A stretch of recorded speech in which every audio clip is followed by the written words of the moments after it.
No problem. All right, so today is June 18th, 2021, right before the summer solstice. Energies are big, desert is hot. Here we go. Here we go. All right, so first we're going to talk about the house cusps of a chart. And then we're going to talk about Arabic points, or Arabic parts or points. So I'm going to share the screen.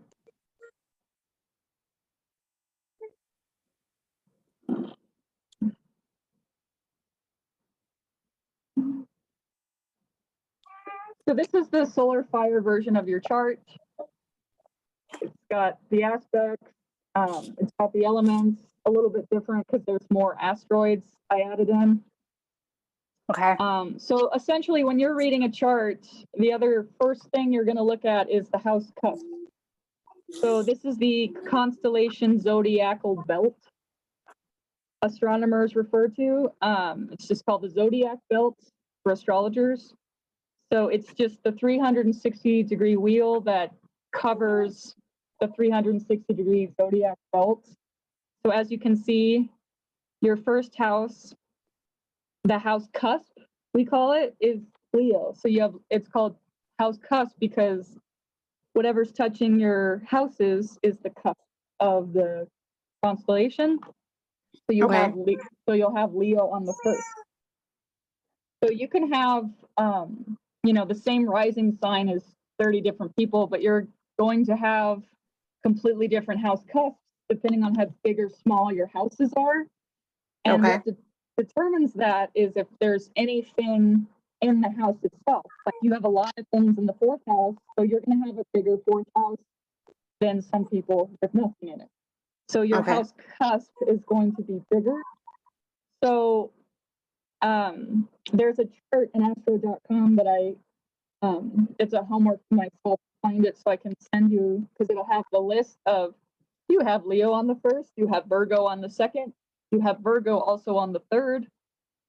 So I'm going to go over it so you at least write it down, because everybody, it changes the meanings depending on what's the cusp of the house. So you have Leo on the first, whether as some people could have like any other zodiac on the first, it's going to make their personality and their body different. Okay. So Leo on the first house, and I can read these too.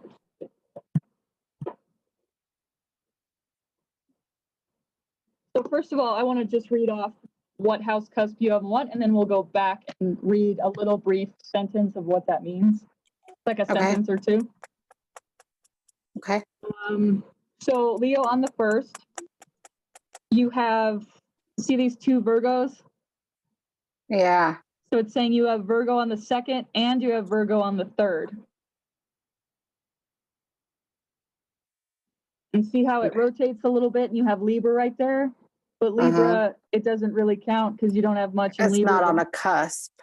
Yeah, it's just kind of in the middle. So it's Virgo on the third. And then it switches to, you have Scorpio on the fourth. And you can tell, what's in what constellation according to the symbols right here. Right, okay. So, yeah, lots of Scorpio. Then it moves to Sagittarius on the fifth. And then it moves to, you have Capricorn on the sixth. Then you have Aquarius on the seventh. You have Pisces on the 8th, and you have Pisces on the 9th, because there's two right here. Okay. And then you have Taurus on the 10th. And then okay, so it skipped over Aries. Yeah, so Aries is in the middle, so it's not the center point, house cusp, it's just kind of transitioning over it. So you went from Pisces on the 8th and 9th, skips over Aries to, you have Taurus on the 10th. Okay. Then you have Gemini on the 11th. And then you have Cancer on the 12th.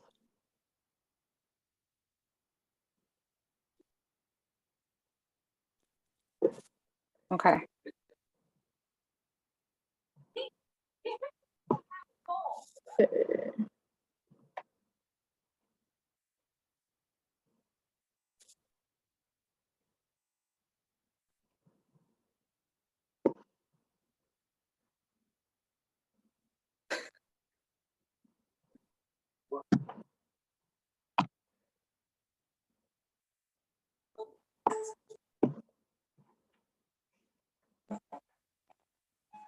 Okay, so now I want to read a little brief thing about each one. Okay.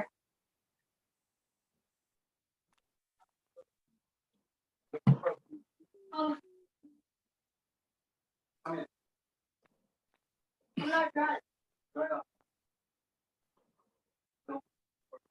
this is actually written in the first couple pages of that full natal chart report I sent you. Okay.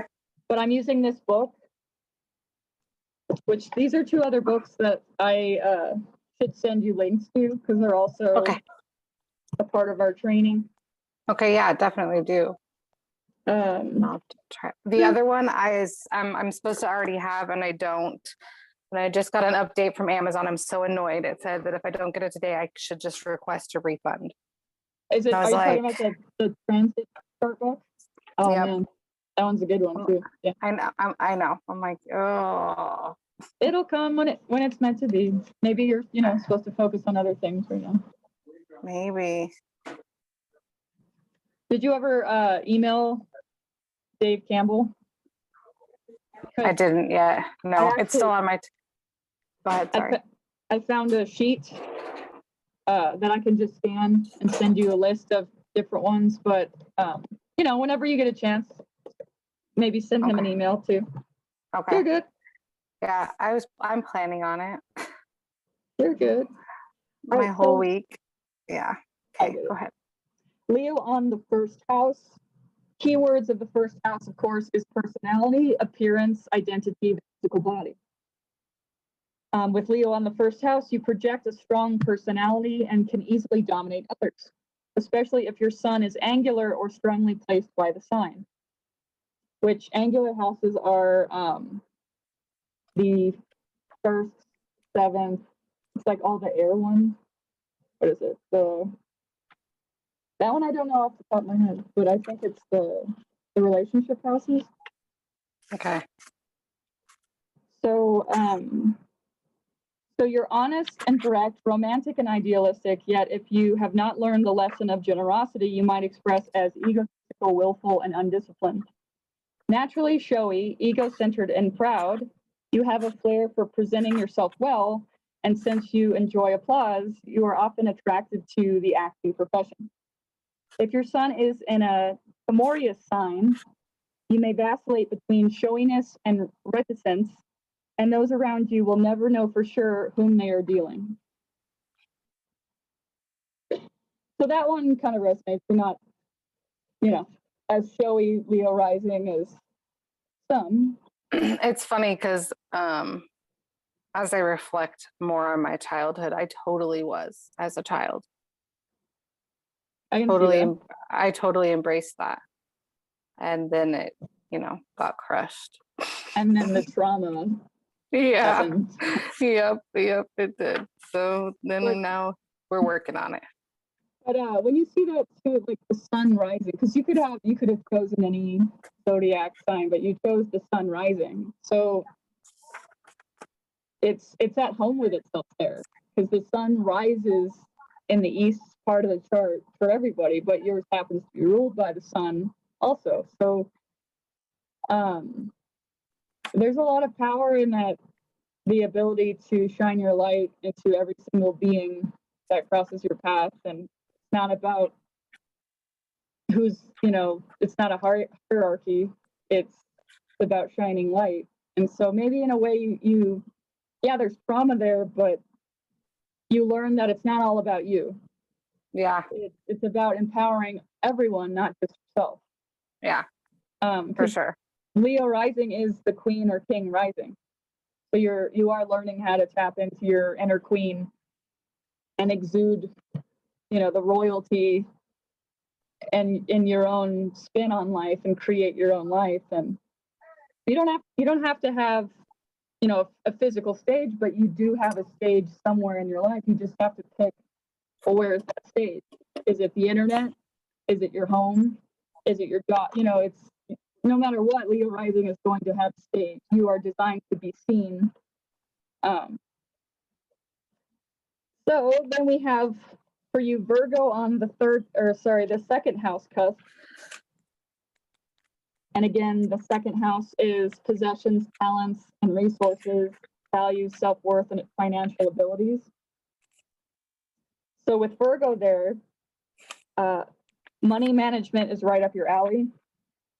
Since you instinctively relate to banking, accounting, or tax issues, at times you can be financially shrewd, especially if Mercury aspects Neptune or Jupiter, which, let's see here.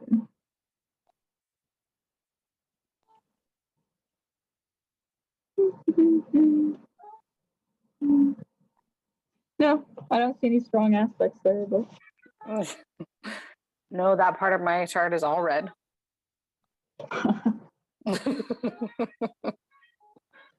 So, cautious, you will rarely risk your own capital. If Cancer is rising, money and the security it brings are very meaningful in your scheme of things. With Leo rising, people are surprised that showy and generous you can be so exacting and particular when it comes to your pocketbook. With a reasonably well aspected Mercury, you feel quite confident in your assessments of your own abilities. So essentially it's saying with the Leo rising here, you're more giving with your resources rather than if your Cancer was rising. Okay.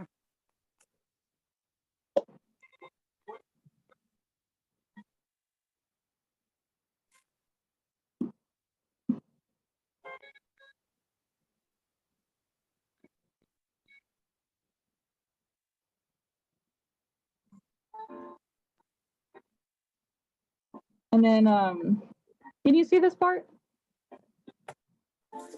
of the chart? Yeah, where your mouse is, yeah. Yeah. Well, that is tiny purple lettering. Can you read that? No. All right, I'm gonna have to read it. It's tiny. So there's Ceres on your second house. Okay. Okay. I want to look to see what that means. All right. So Ceres was the first asteroid to be discovered in 1801 and is named for the great corn goddess and earth mother of classical mythology. It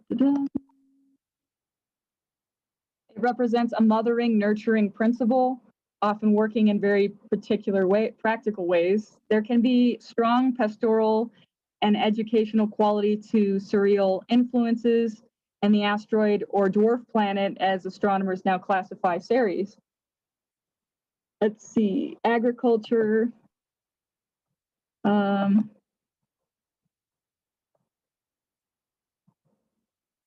in the synthesis, Ceres is very important and shows the ability of people to take care of each other based on deep goodwill or genuine loving. Loving kindness is a very good keyword to describe the influence of Ceres. Does it say anything about the second house? There it is, second house, Ceres. You give generously of your possessions and money. This is your way of caring for those around you. You like to pamper yourself by buying luxurious items. You may need to beware of becoming attached to material goods.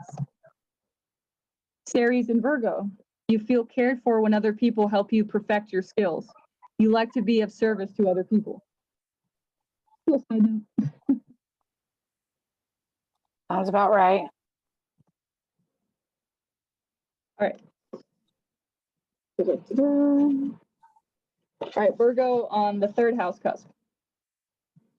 Keywords for third house is communication, early and immediate environment, schooling, short trips, siblings, the conscious mind.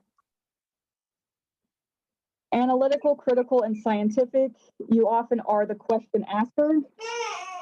who has trouble making up your minds until you've gathered all the facts. You seem to function best in critical situations. You learn rapidly and communicate well, especially after you've learned to overcome a sense of inferiority. If Gemini or Cancer rises, there could be a great concern for siblings. You often maintain an extensive correspondence with them after you leave the family home. Gemini rising with a prominent Mercury can signify success at writing. With Leo rising, your innate dramatic ability should be put into practical use. And it's got a writer, cyclist, actress who also has this. So Scorpio on the 4th house.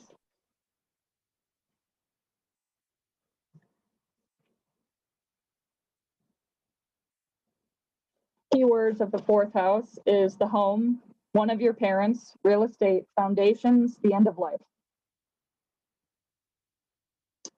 Your feelings generally are deep and strong, thus you may have a great need to prove yourself.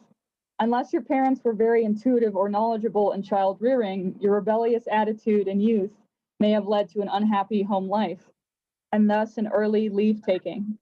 If Leo is on the ascendant, the urge to succeed in life by your own efforts may cause you to turn your back on help from others. With great inner strength, you may be loyal and persistent. Yep. You get the point. So everyone's chart's going to be different depending on what the house cusp is. And that's an easy way to see the energies that are playing itself out. So Sagittarius on the 5th house. I mean, the 5th house is children and romance and creativity and play. Sagittarius that's probably how you feel most alive when you're traveling. Because Sagittarius is travel. Like, you like deep philosophical conversations. You like to experience new things.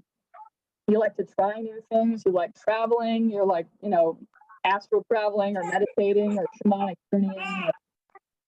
So in your romantic life, traveling is kind of important. The right circumstances or the right cycles, but that's how it's. 5th house is the fun house. So if you feel stagnant in life with your Sagittarius on that house, if you feel stagnant at all, when you travel, it'll completely regenerate your life. Okay. And you'll feel more romantic. Take a romantic trip together. With 4 kids. Well, when maybe when your new addition gets a little bit older, with someone you can trust, you can take that dreamed of vacation you've always wanted. Yes. Not too far distant future. I also, I'm kind of stuck where I'm at for another year. It is what it is. It is what it is. So Capricorn in this house, you're serious. Capricorn's serious. It's Saturn. It's mature. When it's on the 6th house, you are really serious about your health. You are dead serious about becoming the best version of yourself and being healed and being as healed as you can be. And you're so serious, in fact, that you become a healer because you're serious about the work. You're serious about doing the work. You're serious about making practical steps to achieving that work. 6th house is routines. You can make it a routine by doing your health practice every day for a living. Aquarius on the 7th house. 7th house is the shadow house, or the relationship house. So with Aquarius there, you attract Aquarian type people. Plus your sun's in Aquarius, so you draw in all kinds of maybe weirdos or freaks or circus people or amazingness that isn't normal. I like it. Yeah, exactly. The weirder the better. Yes. Because I have the sun on my 7th, and the weirder the better. Freaks, geeks, musicians, artists, all of them. So those are the kind of people you attract into your life. You got Pisces on the 8th, so water, like 8th house is like deep intimacy or healing with another person. I would say that emotions are by far the most important for you, and intimacy is, I mean, really for anybody, but with Pisces there, it almost is like you long for connection with divinity through a deep, intimate partnership. Like you want to reach a sort of cosmic relationship. Like that's the relationship goal, is transcend all limitations and have like this romantic, almost fairy tale, like deep, intimate connection with another person. Yeah.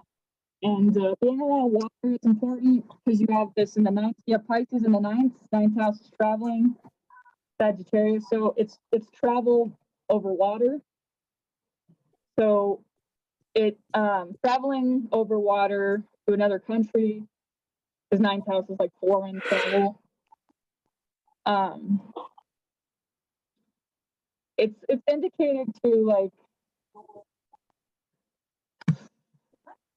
kind of like when you go to different parts of the world that's over water, there's like past life connections there. Because 9th house is all about travel and higher philosophy and higher consciousness. And with Pisces there, because Pisces is Neptune, which is like infinity. So being around water or traveling to some place that has water, especially with you being in the desert. Yeah. Or even having like, taking more baths, or just, taking maybe swimming as a sport. Mm-hmm. But all that Neptune Pisces wants water. I've always enjoyed water. Water. 10th house, you have Taurus. So you take really practical steps to get towards your career. Taurus is very fixed in a sense where it has a goal and it sticks with that goal till the end of time. It takes slow, methodical, practical steps to get that end goal. And in a way, that's how you get to achieving your highest goal.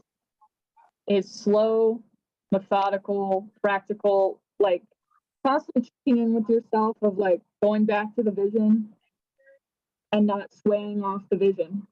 Like visualizing your dream of all dreams, and then making a deep commitment to yourself that you will never, ever give up. And you will continue the journey no matter how slow of steps you're taking. And some days you feel like you're taking 10 steps back, but really you're not, because it's okay to be present. You don't always have to be moving on your journey. You can just be in it. But it's making a decision within yourself to really keep your goals and your vision no matter what happens in your life. And that's the way you're going to achieve them, is when you do like the Taurus and go very slow and practical and methodical, and because they're stubborn as hell, they'll never give up. They're slower. Yeah. They're slower than a lot of the other signs, but they're unbending. Like they will not give up. Yeah. So that is how you're going to reach your career goals. 11, methodical. Yes. Okay. Take your time. Take your time. 11th house, Gemini, networking. Very natural talent for networking. Communicating with community, talking, speaking, writing, YouTubing, expressing to your community is what Gemini 11th house cusp is all about. Plus it's your Chiron is there.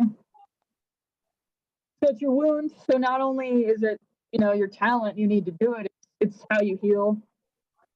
So even if you feel like crap, write something on your social media, or you could post a picture on Pinterest for everyone. But there's things that there's this like really inherent talent that you have for connecting with the emotions of the collective. And everybody has shitty days. Yeah. So even if you posted something like a couple sentences or a poem you found that you liked or a certain picture, but just I think it's really important that you keep expressing to the community and developing an audience. Even to a bunch of people you don't know. It's just people need your words, people need your inspiration, people need your communications. And when you don't share those things and you keep it to yourself, it's kind of like hoarding. Because it's like you got Gemini there and your moon. So communication is big. It's subconscious. It's there. It's a part of you. And that's how you heal. And I'm wondering what this means. Let's see. I think it's Pallas Athena right here. Yeah, is that Pallas Athena. Well, Pallas Athena represents wisdom in your chart. She is the seeker of wisdom and intellectual pursuits, and perhaps handcrafts, crafts with your hands. It rules higher understanding of things and the processes itself.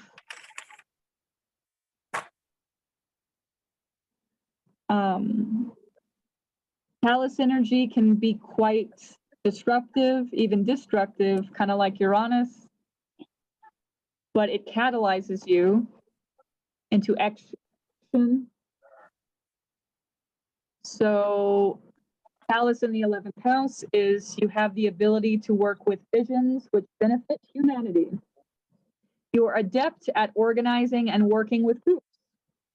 You have executive friends to help you influence society. Pallas in Gemini is you have a keen mind able to grasp any concepts. Therefore, you are adept in both written and spoken language. So get to work. okay? Otherwise, it's Okay. like having $1 billion on a shelf and you're going to work McDonald's. Waste. So use it or lose it. Okay. All right. So last but not least, you have Cancer on the 12th. Cancer, it's like a multifaceted thing to talk about, but Cancer rules the past, the mother, it's the moon. Like the moon, it's very elusive and it's come down and understand all of it. But the 12th house is the collective unconscious. So I'm wondering what this says here.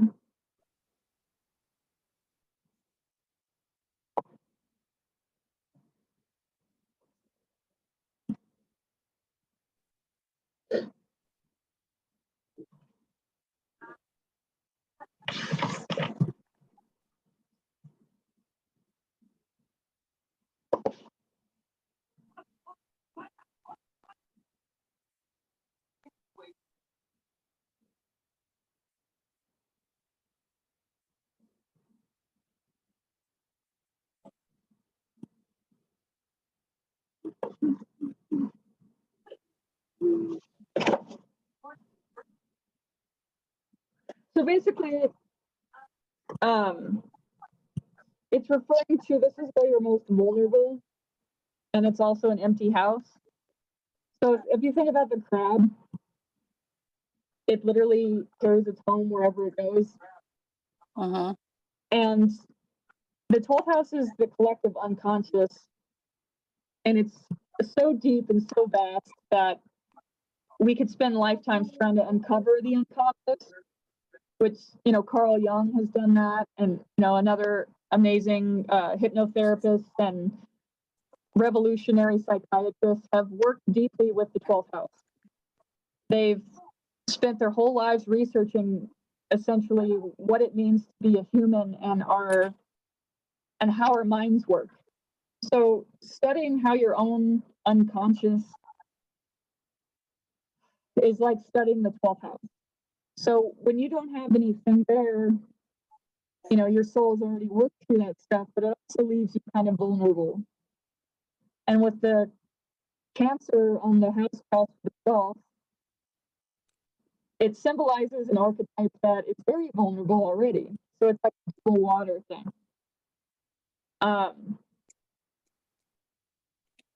So the past sometimes, because Cancer rules the past, and when it's in the collective unconscious, it's not necessarily always easy to pinpoint why you're feeling how you're feeling. Like sometimes we have no idea why we feel how we feel, and because we're picking up something in the collective unconscious, like you're feeling something for the whole.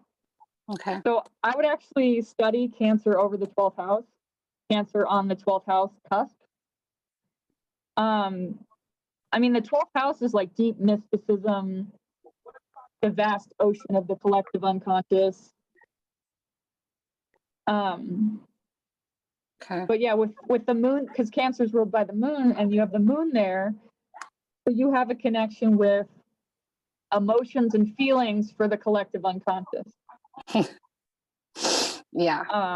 But yeah, a lot of times you feel stuff that you have no idea why the hell you're feeling it, but you're feeling it for the collective itself, and it's big and it's heavy and it's intense, and that's why, you know, symbols and images is the language of divinity. So sometimes instead of talking about it, because this moon in Gemini wants to like kind of analyze emotions or process them, but sometimes it's better to draw or paint. Like if you do feel like you're feeling something intensely, sometimes you figure out more about how you're feeling when you're creating or you're doing some kind of art. Okay. That makes sense. I would study, study all the houses really, but kind of put a little star next to the Cancer over the 12th. But yeah. I can do that.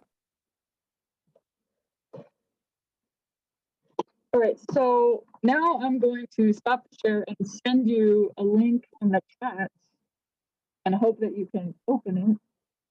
Okay.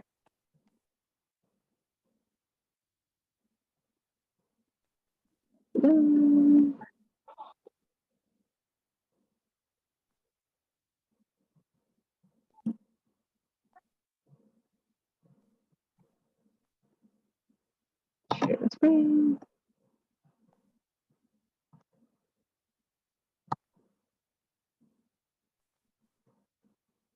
Can you see this okay? Yeah. Okay, so I'm also going to share it in the chat.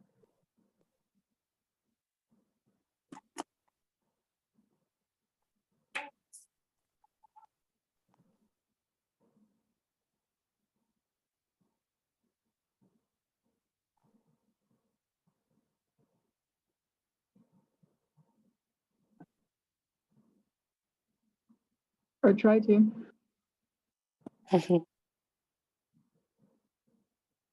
It's loading. Okay. So this next part is math, but it's fun because there's, Okay. have you heard of part of fortune? And let me know if you're I don't able. think so. Okay. Let me know if you're able to open that file. Okay. It's still not through or showing in my chat.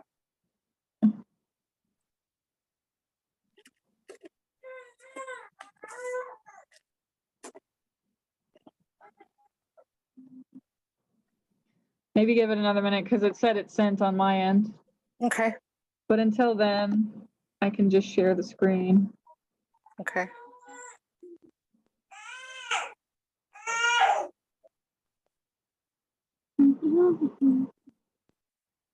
So this we need your chart. Okay. Let's see. Yeah, fixed stars. We need to go over fixed stars also. Okay. So these are a list of all the fixed stars. Okay. Wow. And having fixed stars in your charts, like conjunctions and stuff like that, also represents big potential, like big gifts from the universe. Okay. There's actually a thing in Astro.com that has fixed.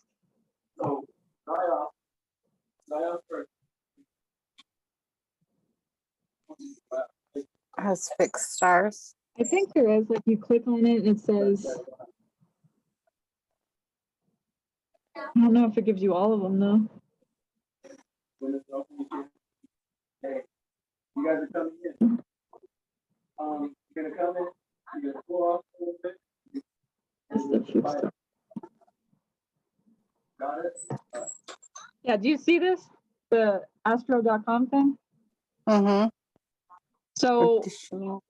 if you let's see. Where this additional objects is, if you scroll all the way down, it says list of fixed stars. Okay. Are you able to pull it up on your end? Yeah.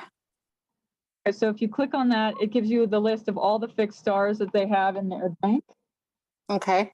So you can essentially click on any of them, and some of them will be in your chart, some of them you won't have, but there's quite a bit.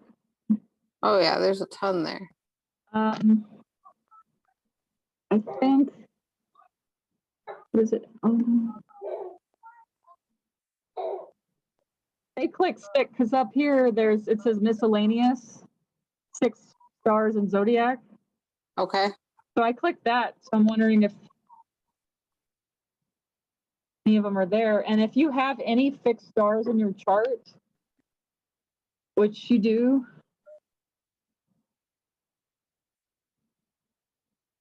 I mean, you'll have the fixed stars somewhere in your chart, but what I'm looking for is like conjunctions. Or if you have regal in the first house.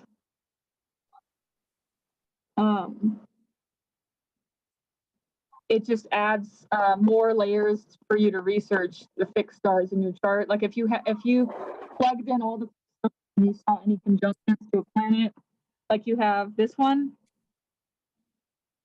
Oops. Don't come this way. Stay over there. This is conjunct Saturn. And Okay. that one.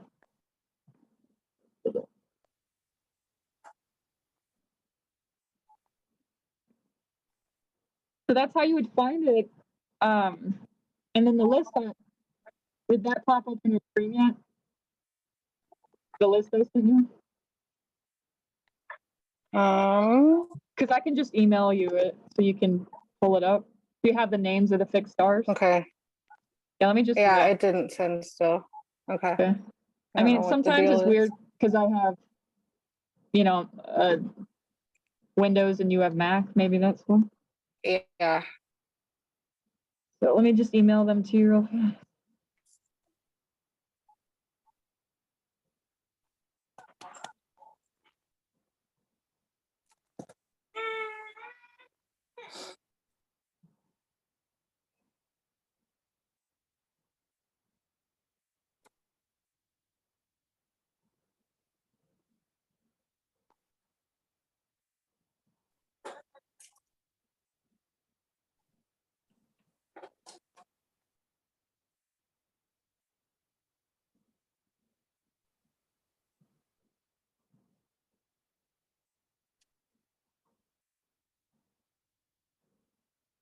Okay, I just sent it. Let me know if you can pull it up.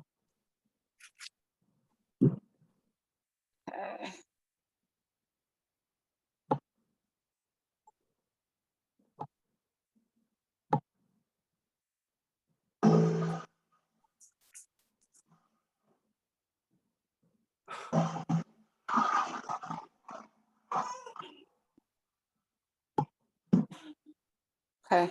Yeah. Got it. Got it? Okay, so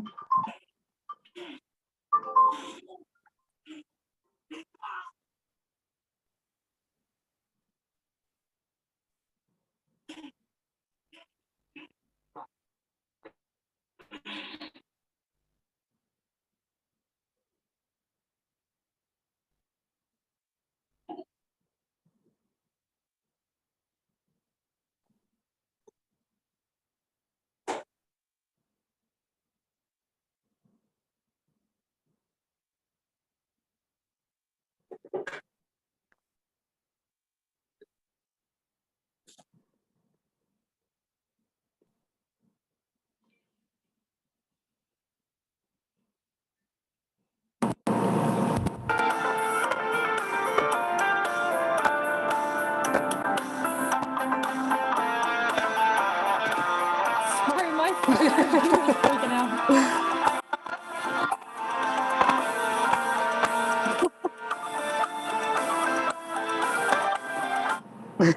Okay. That's weird.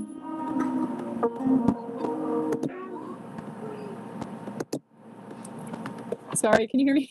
Yeah. I feel like I can hear a lot of like white noise as well. Can you hear me? Yeah, kinda. I'm sorry. Did you hear all that music that was playing? Yeah.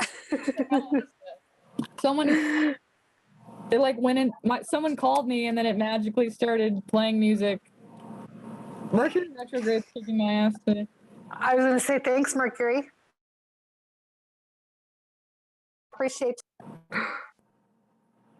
Can you hear me now? Yeah. Okay. Yikes. Okay, so you pulled up the thing I sent you. Yes. Okay. So this is the math part that's actually fun because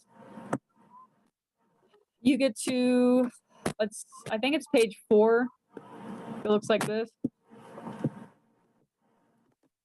Okay. Yeah. These are the list of the parts, and so they're called Arabic parts, and there's so many different parts in your chart. So the one that you're mainly familiar with is called Pars Fortune, which is common to Astro.com. And let me try and find it's called like Part of Fortune. I'll show you what it looks like, so you know what I'm talking about. Fortune.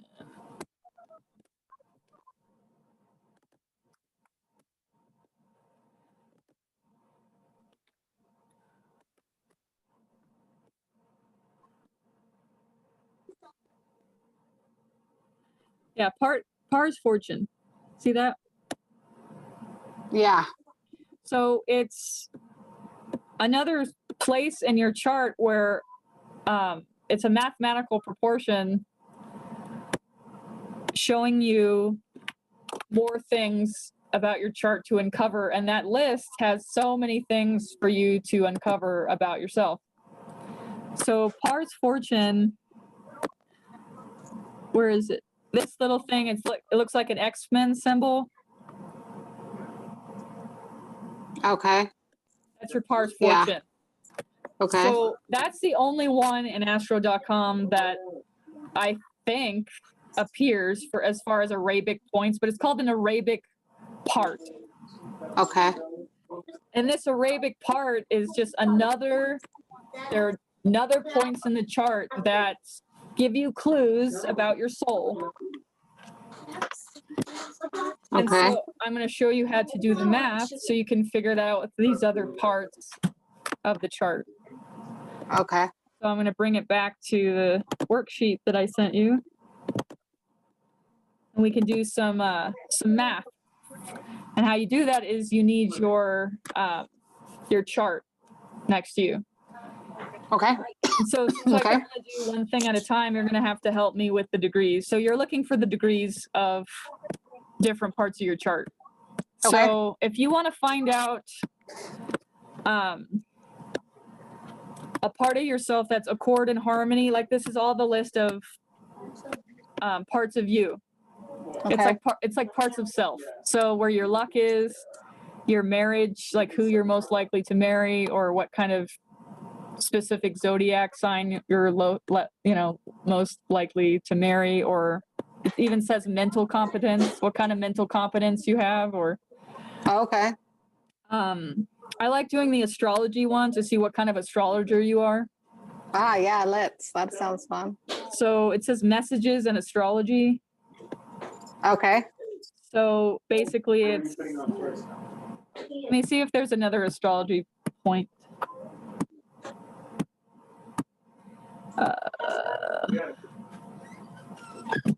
Another fun one is death and disaster, Yeah. which this means you do the degrees of your ascendant plus 8 degrees minus the degrees of your moon. Okay. So for which one? For the death and disaster. Okay. But there's so many different parts for you to research. You could, so accord and harmony, you take the degrees of your ascendant plus the degrees of your Mercury minus the degrees of your Venus to see where your harmony is. Okay. Ancestral heritage, you do your ascendant plus the degree of your moon minus 8. It says So the bankruptcy. ascendant. So let's do astrology for the first one. Okay. And is that the? I I mean, there's so many of them. There's hope. There's increase in benefits, inheritance, real estate, transformation, tragedy and fatality, surprise, suicide and disappearance, sudden parting, sudden luck, your soul. So many. There's so many sicknesses, siblings and family, blah, blah, blah. Okay, so that first one you said you want to do messages in astrology? Yeah. Okay, so how do I find my ascendant degree? So, let me stop the share so I can. Is that like, it's like 8 degrees of Leo? Yeah, so you would scroll down here to your ascendant. Down here it says 8 degrees of Leo, 43 minutes. So yeah, you take the 8 degrees.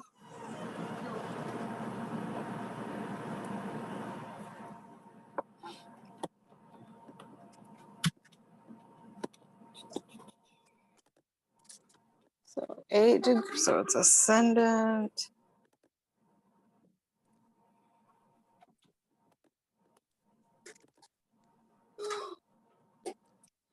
And then you would add Uranus, because that makes sense. Uranus is the sky god who rules over astrology. So then you find your degree of Uranus in your chart. So is that 21 degrees?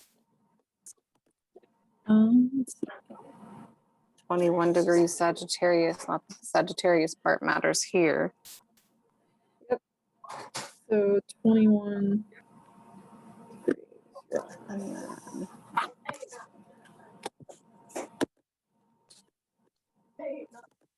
And then, minus Mercury. So that's 12.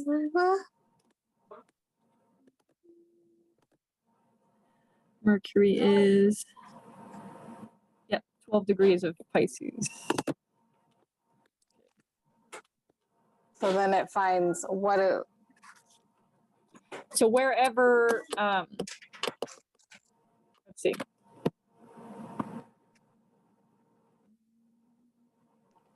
So ascendant plus Uranus minus Mercury.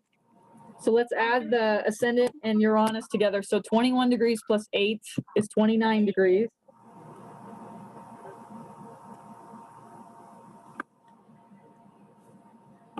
And you said your Mercury was 12 degrees? Yeah. So minus 12 degrees. So then it would be 17 degrees. So then you would look on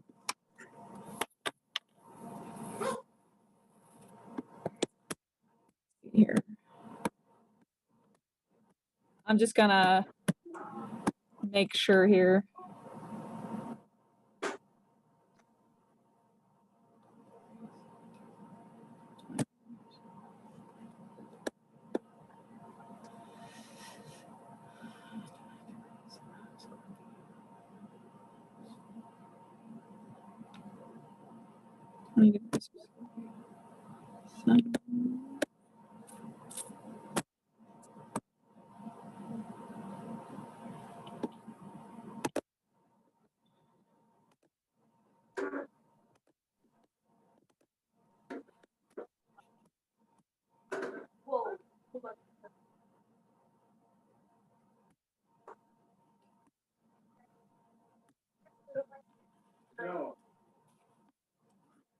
So I want to verify something because it's been a while. Okay.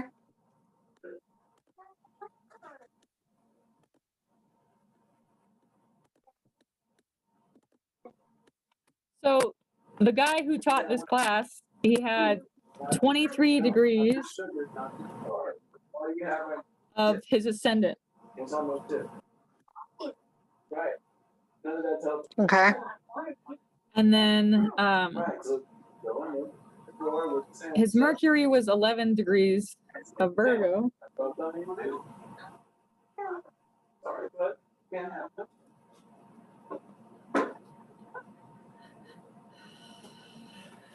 And then he added those together and he got 31 degrees. And then he minus Uranus.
All right, so basically, I mean, according to this, you would look at the math we did, the 17 degrees, and you would look for that in the chart, Okay. Go back. and that would be the type of astrologer you are.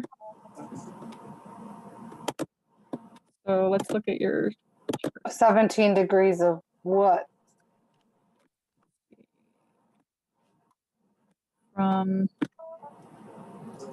Okay, so the 8 degrees Leo, Uranus you have in Sag, and then the 12 degrees is in Pisces. When you silent light, tell me it's like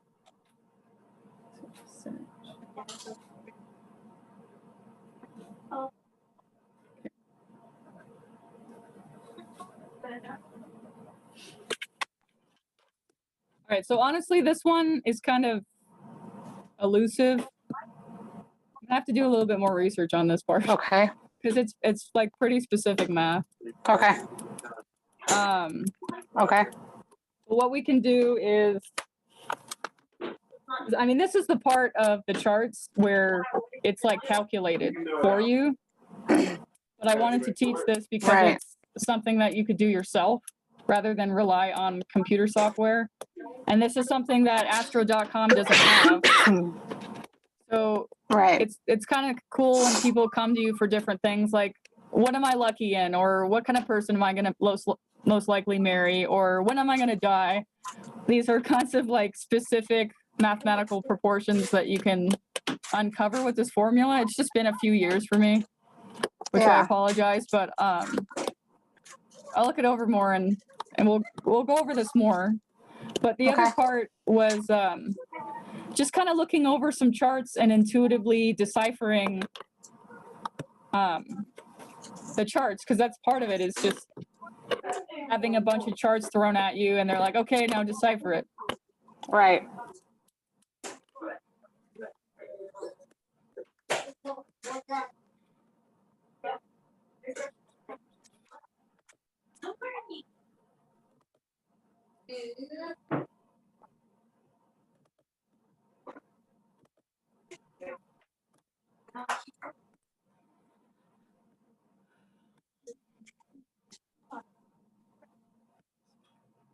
why is this bagel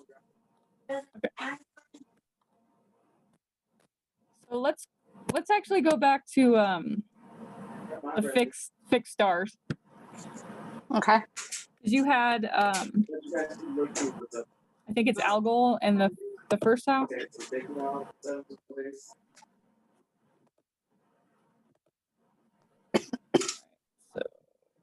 Regulus. Okay, so there's a fixed star called Regulus Okay.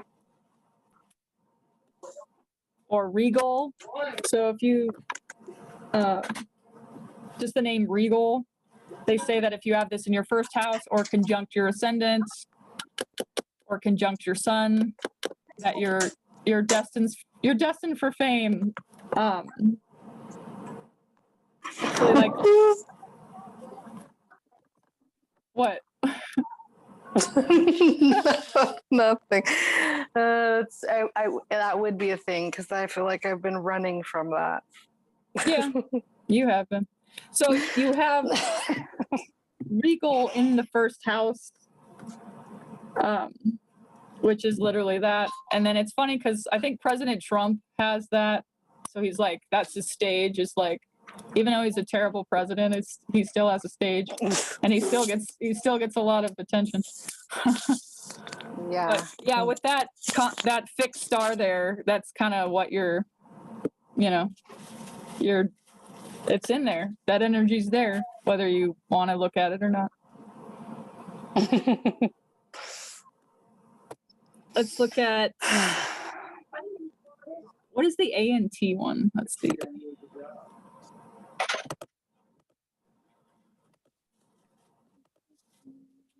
A and T is on Taurus. That's on your third house. So essentially you could like click all these boxes and go through where they're at and what planets they're conjunct and do your own research. Let's look at, see, Vega or, let's see if you have Sirius. Sirius. Vega. What's another good one? The galactics. Let's see where the galactic center is on your chart.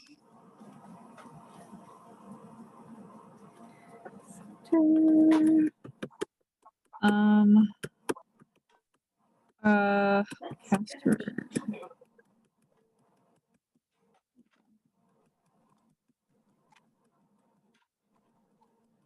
Okay.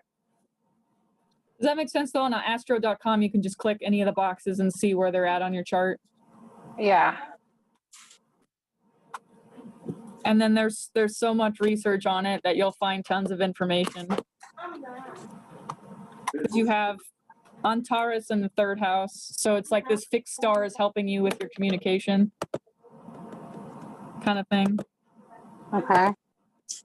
And if I have it, then is that like all of the purple around? Yeah. Yep. All those purple. So those are the ones that I have of the 6 or whatever. Yeah, of the 6, but the boxes were what? How many? So many. There was like what, 1,300 yeah, or something? If you count all these columns, what, 1, 2, 3? There's like, it looks like there's about 50, at least 50 fixed. So this is like the generic list of probably all the fixed stars that have been reported.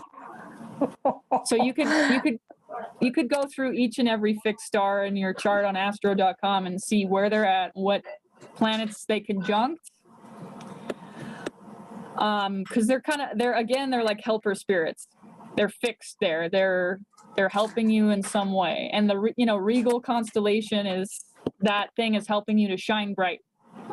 That's why they call it regal. It's like one of the brightest fixed stars in the sky. So that's helping you to shine very bright.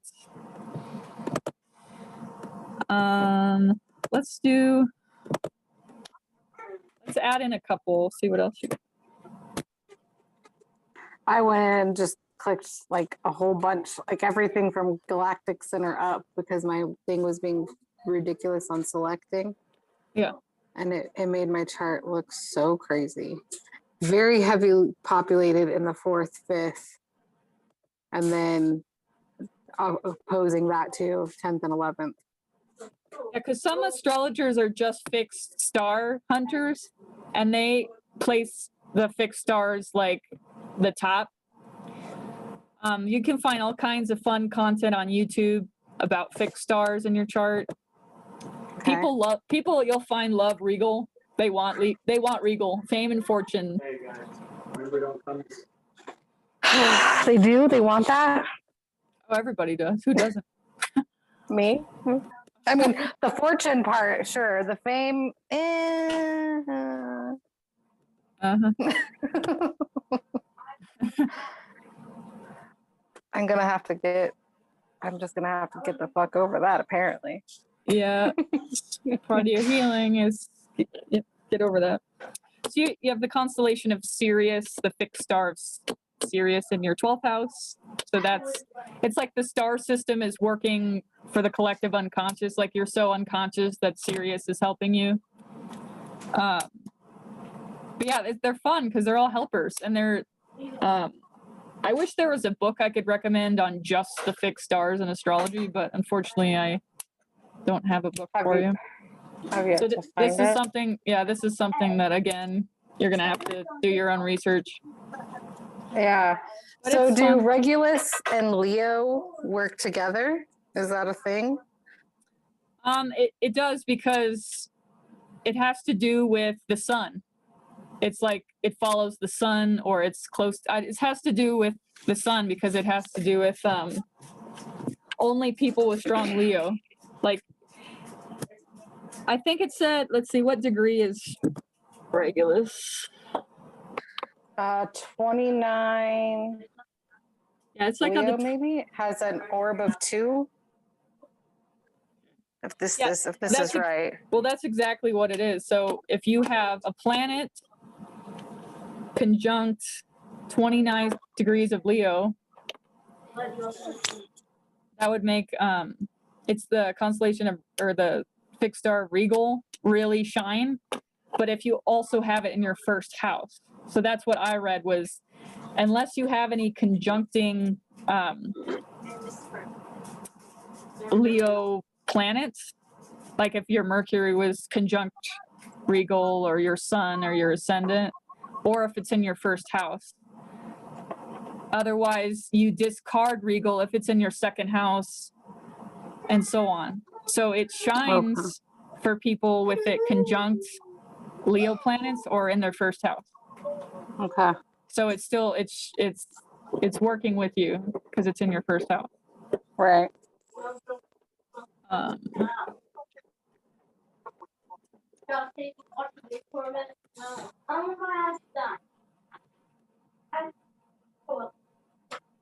So that's actually part of what I wanted you to go over was this week is kind of play with the fixed stars.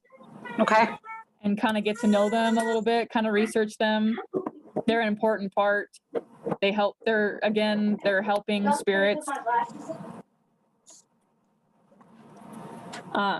There's also fun things that you'll find out, like certain gifts. Again, they're like certain gifts and talents that you didn't even realize you had because you have so-and-so in whatever house, conjunct whatever. Like you could have Sirius in the 12th house means you're gifted at working with the collective unconscious. Like there are more clues to who you are on a soul level.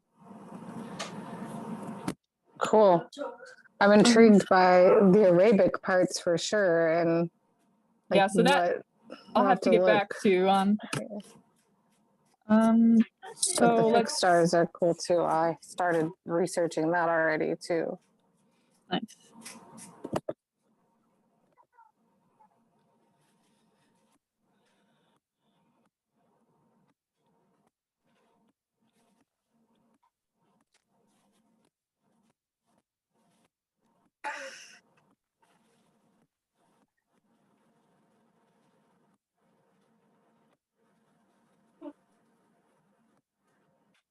So these are just like practice the other charts that are attached to that PDF.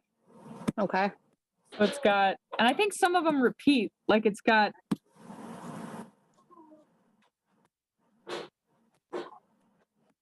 Yeah, see, it says Cynthia Black twice, so these worksheets like repeated itself. It's really only four. Okay. It's really only 4 sheets. Okay. Weird. Yeah, it's got like Cynthia Black, her random chart. But Yeah. the other class I wanted to go over was we're going to actually look at celebrities' charts or just chart examples. So you can start kind of picking apart what you learned and what stands out to you. And if you have any specific questions and Okay. but I'm going to send you another worksheet to your email about chart examples. Okay. So you can kind of just glance over them. Okay. Otherwise, I have homework myself in researching the Arabic parts. Okay. Yeah, house cusps, again, it's another, one of the first things you look at in a chart. Okay. And then so like question, I was Yeah. scrolling through my natal chart and then also like the astrology book, and they don't assume obviously that you'll have like, you know, Pisces on 2 different houses or Virgo on 2 different houses. So they go through just like what they normally would be.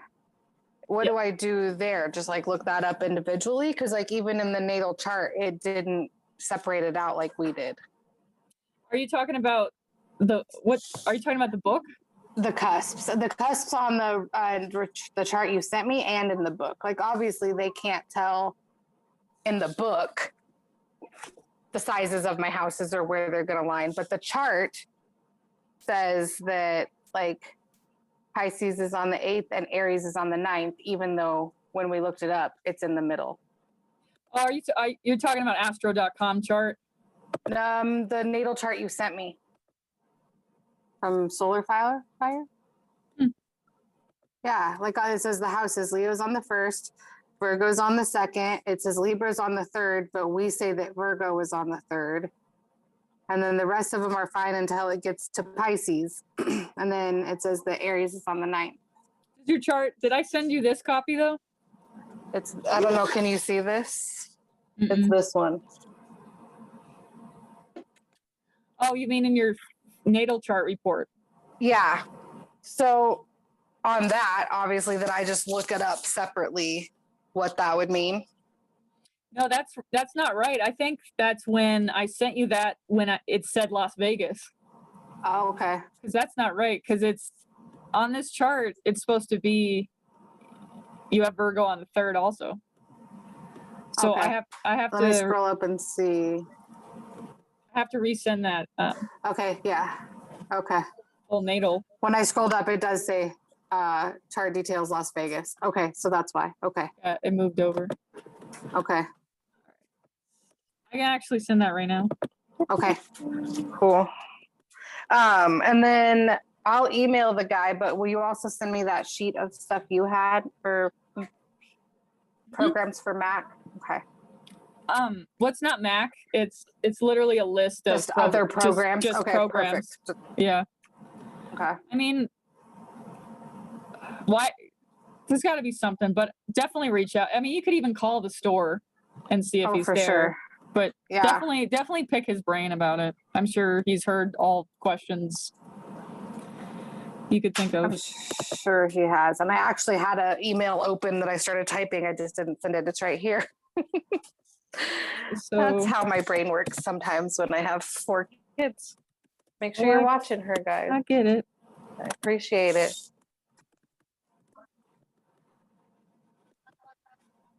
All right, so I'm sending you that updated interprets chart. Okay. It says interprets. Okay.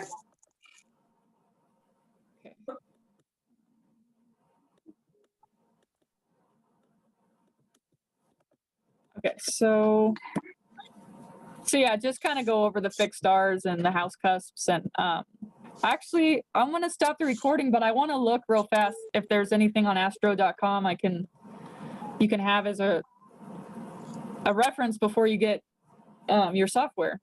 Because I know Okay. there's house cusps. I've seen it. Yeah.